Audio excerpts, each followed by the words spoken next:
আসসালামু আলাইকুম সবাইকে। কেমন আছেন সবাই? আশা করি কি ঈদের পর সবাই অনেক ভালো আছেন, সুস্থ আছেন, সুন্দর আছেন। সকাল থেকে ওয়েদারের অবস্থা দেখেন, মেঘলা হয়ে আসছিল, সব কিছু অন্ধকার হয়ে আসছিল। আর এরপর শুরু হয়েছে বৃষ্টি। তো অনেকক্ষণ বৃষ্টি চললো। এই রকম গরমের মধ্যে এই রকম বৃষ্টি প্রশান্তিরই বটে। এদিকে আমি লিচু নিয়ে বসেছি।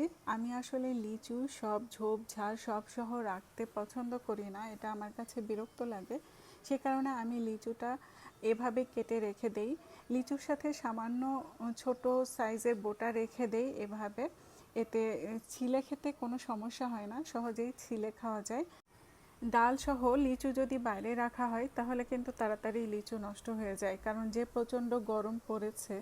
তার চেয়ে এভাবে যদি লিচুর বোটাটা ছোট করে কেটে বক্সে ভরে যদি মুখ বন্ধ করে ফ্রিজে রেখে দেওয়া যায়, তাহলে বেশ কয়েকদিন ধরে লিচু খুব ভালো থাকে। আমি এভাবেই ফ্রিজে লিচু রেখে দিচ্ছি। যখন খাই তখন বক্স থেকে প্রয়োজনীয় লিচু বের করে নিই।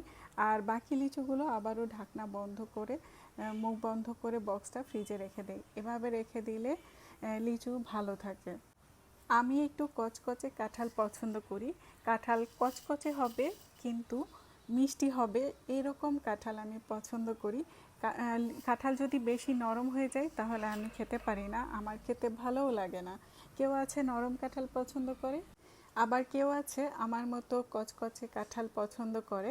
এবছর আমার ভাগ্য খারাপ, এবছর যতগুলো কাঁঠাল নিয়ে এসেছে সবগুলোই নরম ছিল, আর এরকম ছোট ছোট রোয়া ছিল, যেটা আমার পছন্দ না।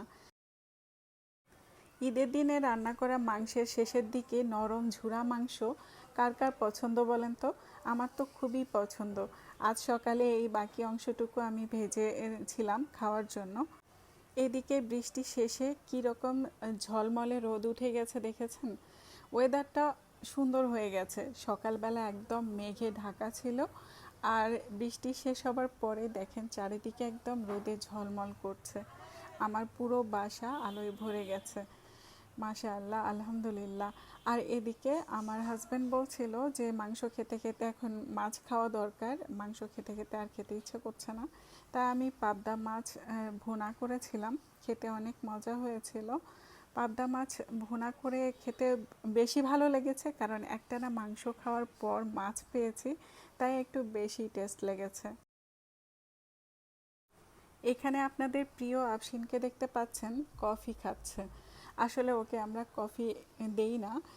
নর্মালি আমরা কফি খেলে বা চা খেলে ও আমাদের সাথে খেতে চাই, তখন আমরা বলি ঠান্ডা করে দিচ্ছি, তাই বলে আমরা খেয়ে নিচে অল্প একটু থাকলে সেটা দেই।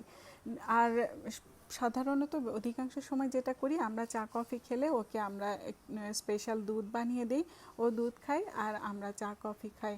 কিন্তু মাঝে মাঝে আমাদের খাওয়া চা বা কফির নিচের অংশটুকু, তলানির চা বা কফিটা ও খেতে চায়, এবং তখন আমরা ওকে না করি না, খেতে দিই। আর এতে আমাদের নিজেদের ছোটোবেলার কথা মনে পড়ে যায়। আমরাও ছোটোবেলায় এরকম করতাম, বড়রা চা কফি খেলে আমরা বসে থাকতাম কখন তারা খেয়ে শেষের অংশটুকু আমাদেরকে খেতে দিবে।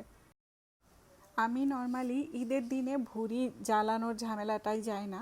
ভুঁড়িটা আমি কাঁচা অবস্থাতেই বেশি 2-3টা পলিথিনে মুড়িয়ে আমি ডিপ ফ্রিজে রেখে দিই। আর তারপর ঈদের পর ধীরে সুস্থে সময় সুযোগ মতো আমি ভুঁড়িটা বের করে জ্বালিয়ে তারপর কেটে নেই। আর ভুঁড়ি জ্বালানোর সময় কিন্তু আমাদের বাসায় গন্ধ বের হয়ে যায়। ভুঁড়ি থেকে কেমন একটা গন্ধ বের হয়, যেটা সবার ভালো লাগে না। তো এইটা দূর করতে বা এটা থেকে মুক্তি পাওয়ার জন্য একটা সুন্দর পদ্ধতি আছে, সেটা হচ্ছে এই যে দেখলেন আমি লেবু স্লাইস করে দিয়েছি। এভাবে যদি লেবু স্লাইস করে আপনারা ভুঁড়ি জ্বালানোর সময় দিয়ে দেন, তাহলে দেখবেন ভুঁড়ি জ্বালানোর সময় একদমই গন্ধ বের হচ্ছে না, বরং লেবুর যে সুন্দর একটা স্মেল, এটাই আপনার পুরা বাসায় ছড়াবে। স্পেশালি কিচেনে আপনি ভুঁড়ির কোনো দুর্গন্ধ পাবেন না, এই লেবুর স্মেলে ভরা ভুঁড়ির গন্ধটাই আপনি পাবেন। মাস্তুল ফাউন্ডেশন নামে একটা অর্গানাইজেশন বা সংগঠন আছে, যে যারা দেশের অসহায় মানুষদের পাশে দাঁড়ায়, আর্থিক সহযোগিতা দেয়, সেই সাথে ফিলিস্তিনের গাজার মানুষদেরকেও সাহায্য করে। আমি ইনাদের মাধ্যমেই গাজার মানুষের জন্য কিছু টাকা সাহায্য পাঠিয়েছিলাম। আর তারপর ওনারা আমাকে চিঠি দিয়েছে এরকম, আর চিঠির মধ্যে আরও অনেক অপশন দেওয়া হয়েছে।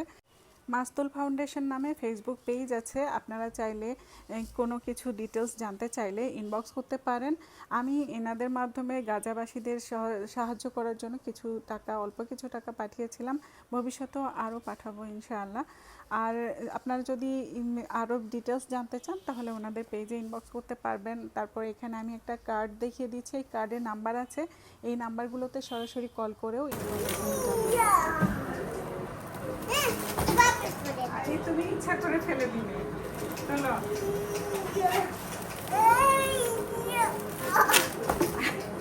কেন ফেলে দিচ্ছ?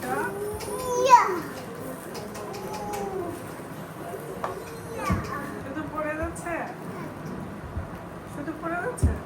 আচ্ছা ঠিক আছে। ইউনিক উড পার্ট পেজ থেকে আমি কিছু প্রোডাক্ট অর্ডার করেছিলাম আমার কিচেনের জন্য, কিচেন অর্গানাইজেশন আর কিছু দরকারি জিনিস অর্ডার করেছিলাম, সেটাই আপনাদের সামনে আমি আনবক্স করছি। এটা কিচেন অর্গানাইজেশনের জন্য খুবই ইউজফুল একটা র্যাক। এই র্যাকটা খুবই কাজে দেয় এবং এটা মাল্টিপারপাস ইউজ করা যায়। আপনারা বিভিন্নভাবে এই র্যাকটাকে ইউজ করতে পারবেন। মশলার বয়াম থেকে অনেক কিছুই রাখা যায়, মশলার বয়ামও রাখতে পারেন বা ব্রেকফাস্ট কর্নার সাজাতেও ইউজ করতে পারেন। এটা কিভাবে আমি ইউজ করেছি সেটা পরবর্তী একটা ভিডিওতে আমি আপনাদের সাথে শেয়ার করব। আপাতত আমি শেয়ার করছি ইউনিক উড পার্ক এই পেজ থেকে আমি 2টা চপিং বোর্ড অর্ডার করেছিলাম। এই চপিং বোর্ডগুলো আমার কাছে এত ভালো লেগেছে যে আমার মনে হয়েছে আমার চপিং বোর্ডের কালেকশানে এই 2টা চপিং বোর্ড আমার থাকতেই হবে, কারণ এটা কাজের জন্য খুবই ইউজফুল হবে। এটার পুরুত্ব দেখেছেন, এত মোটা, এবং এটা পুরোটাই কাঠ দিয়ে তৈরি এবং অনেক মোটা এবং টেকসই মজবুত একটা চপিং বোর্ড। আর এই যে ধরার হাতলের মতো ব্যবস্থা আছে, এটা চপিং বোর্ডের খুবই সুবিধাজনক একটা ব্যবস্থা। এই যে এটা নিয়েছি স্কোয়ার শেপের একটা, এইটাতেও ধরার ব্যবস্থা আছে, আর ধরার এই ব্যবস্থার জন্যই স্পেশালি এটা আমার এই ডিজাইনটা পছন্দ হয়েছে।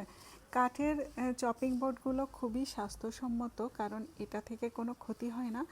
প্লাস্টিকের চপিং বোর্ড ইউজ করবেন না, আমিও করা বাদ দিয়ে দিয়েছি। আর এই যে আমার আগে থেকে যে চপিং বোর্ডটা ছিল ছোট সাইজের, এটা হচ্ছে বাঁশের তৈরি। আর আমি ইউনিক উড পার্ক থেকে যে 2টা অর্ডার করেছি এগুলো কাঠের তৈরি। যাই হোক, এই 3টা আমার খুবই পছন্দের এবং প্রিয় চপিং বোর্ড। এভাবে আমি সাজিয়ে রাখলে আমার কিচেনটা দেখতেও সুন্দর লাগে আর আমার কাজের জন্য খুবই খুবই হেল্পফুল, খুবই সুন্দর। আর স্পেশালি আমি যেহেতু ভিডিও তৈরি করি, এই কারণে খুবই কাজে দিবে এগুলো। সিলেট অঞ্চলে বিয়ে মানেই কয়েকদিন ধরে সুন্দর লাইটিং, আর লাইটিং কিন্তু আমার খুবই ভালো লাগে দেখতে। আমার পাশেই একটা বাসায় লাইটিং হয়েছিল বিয়ের জন্য, দেখতে খুব ভালো লাগছিল। সন্ধ্যা হয়ে গেছে, আমাদের একটু বাইরে যাওয়া দরকার, কিছু জিনিস কিনতে হবে প্রয়োজনীয়, আর সেই কারণে আমরা রেডি হয়ে বাইরে চলে যাচ্ছি। খুঁজে পাচ্ছ না? কোথায় গেল বাস্কেটটা? কোথায় গেল? হারাই ফেলছ? এটা তোমাদের বাস্কেট? কোথায় গেল বাস্কেটের জিনিসগুলো? কোথায় গেল? আঙ্কেলটা নিয়ে নিয়েছে, এখন কি হবে?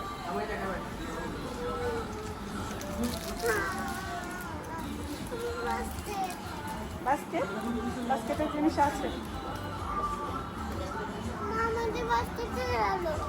ওইটাই আমাদের বাস্কেট। কি খাচ্ছ তুমি? চকলেট খেতে হয়, চকলেট খেতে হয়।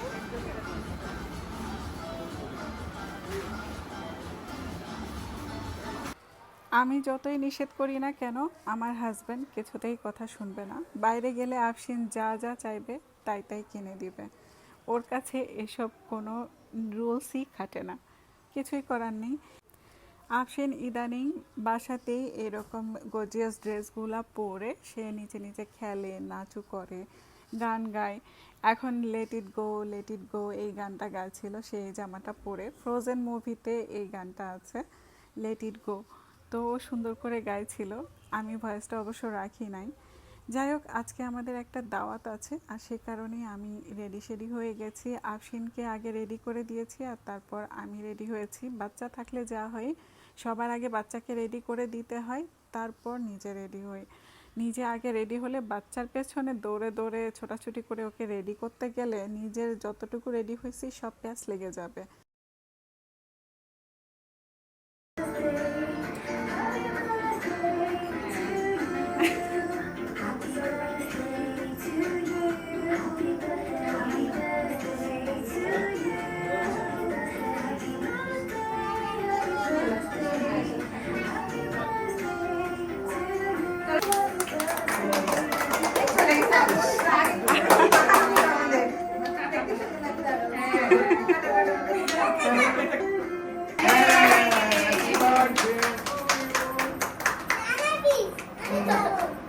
খাওয়াই দাও, তুমি খাওয়াই দাও, তুমি ভাইকে খাওয়াই দাও। আর নিজে খাইছো, বাচ্চা বাচ্চা খাওয়াও, বাচ্চা বাচ্চা খাওয়াও, ভাইকে খাওয়াও, যার যার মতো।